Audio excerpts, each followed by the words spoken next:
Donald लू ने जो बयान दिया था और जो साइफर आया था उसको आपकी नेशनल सिक्योरिटी काउंसिल के अंदर भी डिस्कस किया गया बाकायदा तौर पे। हमारे एम्बेसडर ने बाकायदा तौर पर तस्दीक की उसकी कि ये बातचीत हुई है और उस बातचीत के नतीजे में हमारा बयानिया अभी भी वही है कि ये एक साजिश थी और उसके बाद उस पर डिमार्च भी किया गया और ये कहते हैं कि जी मदाखलत थी। अब देखिए जी, मैं तो ये समझता हूँ अगर एक मैं गैरतमंद पाकिस्तानी होकर अगर मेरे घर में कोई मदाखलत नहीं करता है तो मेरे ख्याल में वो साजिश ही है।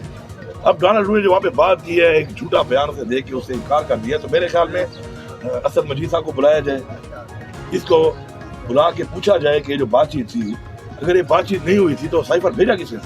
ये तो एक बहुत बड़ा सवाल निशान बन रहा है। अगर वो झूठ नहीं बोल रहा और सच बोल रहा है तो फिर वो साइफर था क्या? और जिस साइफर के अंदर इमरान खान साहब को इस वक्त सजा दी जा चुकी है, इल्लीगल सजा, तो अगर साइफर था ही नहीं तो सजा किस बात की? और अगर था तो फिर साजिश थी और साजिश के ऊपर हमें बिल्कुल पे एहतजाज भी हम करते हैं और हम हक रखते हैं इस चीज़ का कि हम अपने मुल्क के अंदर किसी की मदाखलत भी बर्दाश्त नहीं करेंगे।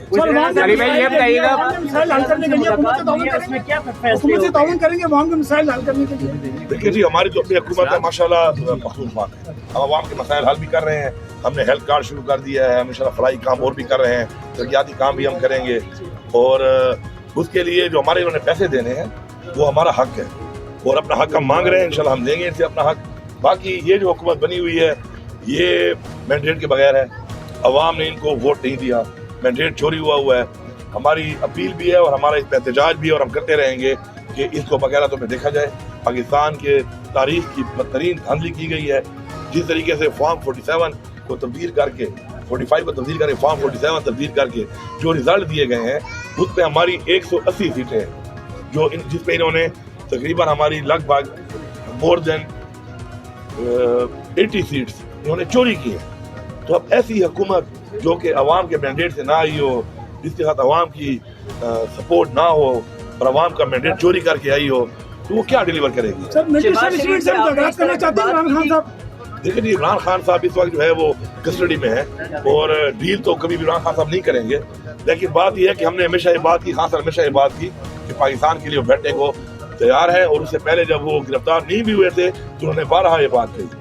अब जो हालात इस मुल्क में बन चुके हैं और जिस हालात से हमारी कौम गुजर रही है, जो महंगाई हुई है इमरान खान साहब के जाने के बाद, ये पूरी कौम जानती है। ये जो एक एडवेंचर किया गया, तजुर्बा किया गया इस मुल्क के साथ, उससे नुकसान किसने उठाया?